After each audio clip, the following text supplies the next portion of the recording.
بسم الله، السلام عليكم. معكم المهندس حمدان مسعود، صاحب مكتب الدراسات بالمدينة الجديدة لمجلي قسنطينة الجزائر.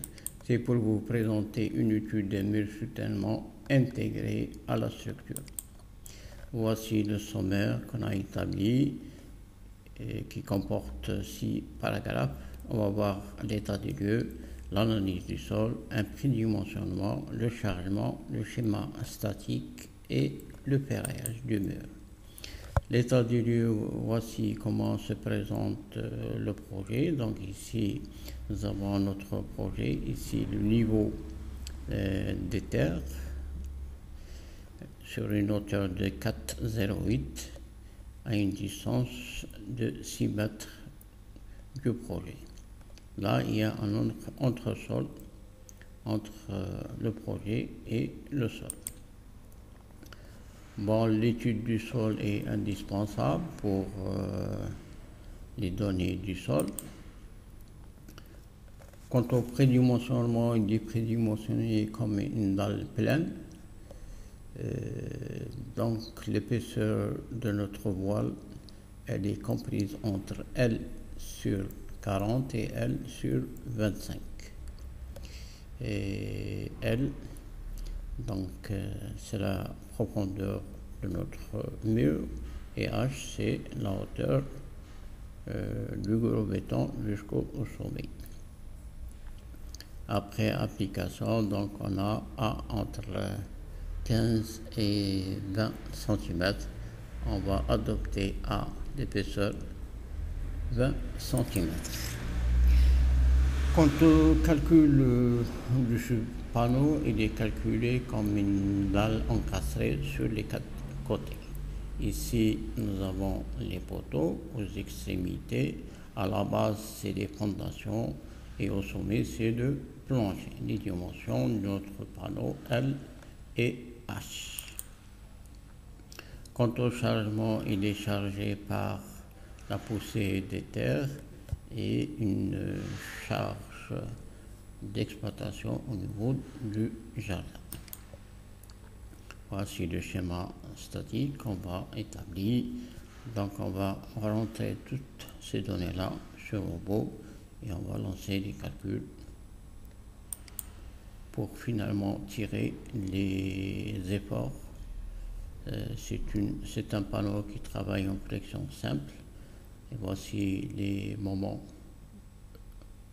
à la combinaison ELS-ELU dans le sens YY, c'est-à-dire horizontal, et vertical dans le sens XX, ELS-ELU. Donc nous avons les moments.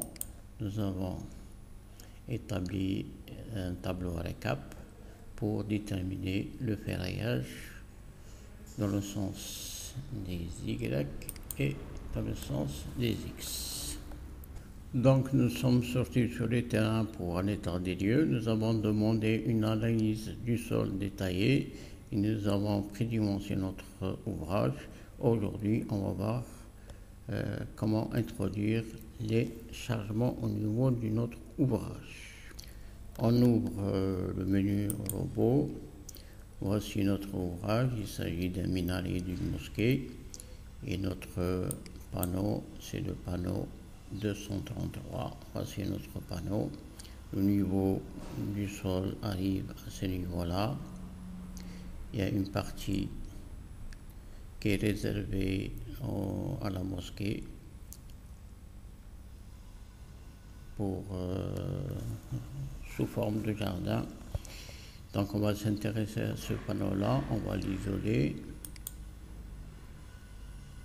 Voilà. On va enlever les fondations.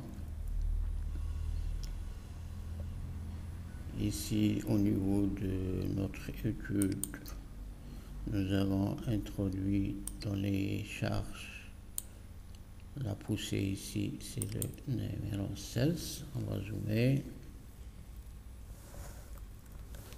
Voilà. Donc ici, c'est la poussée des terres, c'est une charge permanente.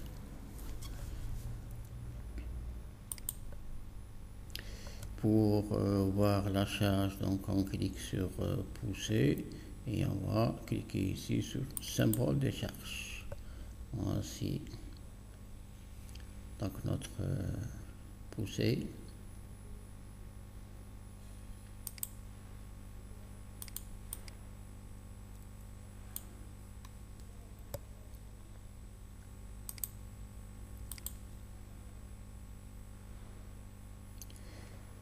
Et là, c'est la charge au niveau du jardin.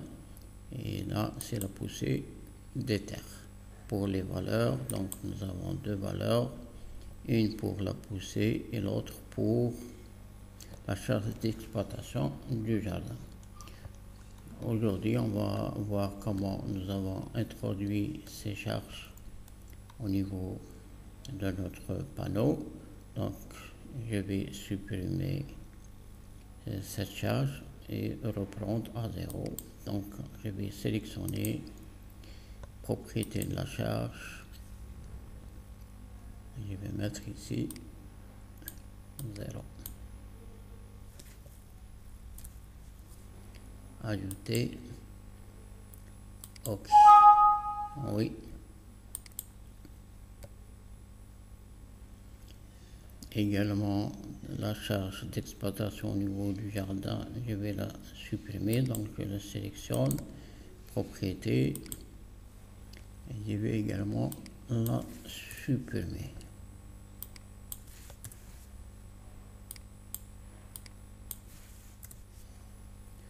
Ajouter, OK.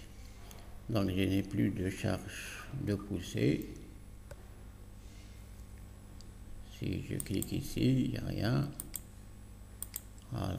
Donc je vais introduire à nouveau la charge de la poussée et l'exploitation au niveau du jardin. Donc on sélectionne notre panneau concerné, on va chargement et auto-charge et on descend jusqu'aux charges sol. Ici, la première des choses, c'est, bon, ici 16, c'est la poussée.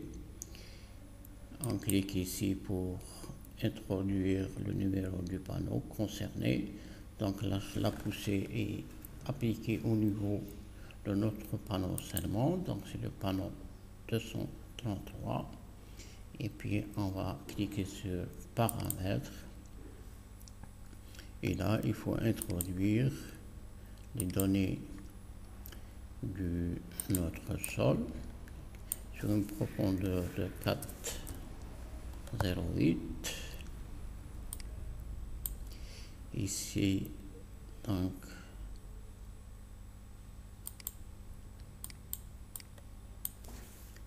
c'est 2000 kg par mètre cube. L'angle de frottement 30. C'est bon. Pour les charges, nous avons une charge uniformément répartie. Ici, je vais mettre jardin.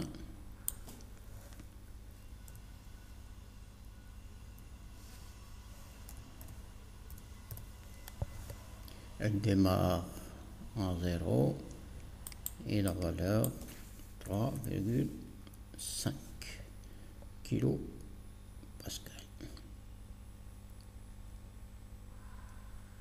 On clique sur résultat et là c'est la poussée. Il faut introduire les deux charges en même temps.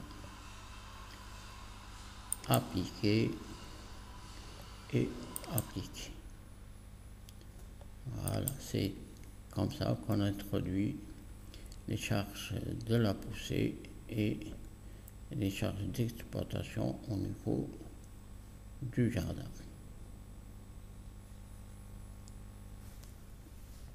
Voici donc toutes les charges au niveau de notre panneau. C'est un panneau encastré sur les 4 côtés. Ici, au niveau des poteaux, il y a un encastrement. Au niveau de la base, il y a la semelle. Et au niveau du sommet, c'est le plancher. Donc la prochaine fois, Inch'Allah, on va lancer les calculs et tirer les moments dans les deux sens X et Y. On vous remercie de votre attention. Salam.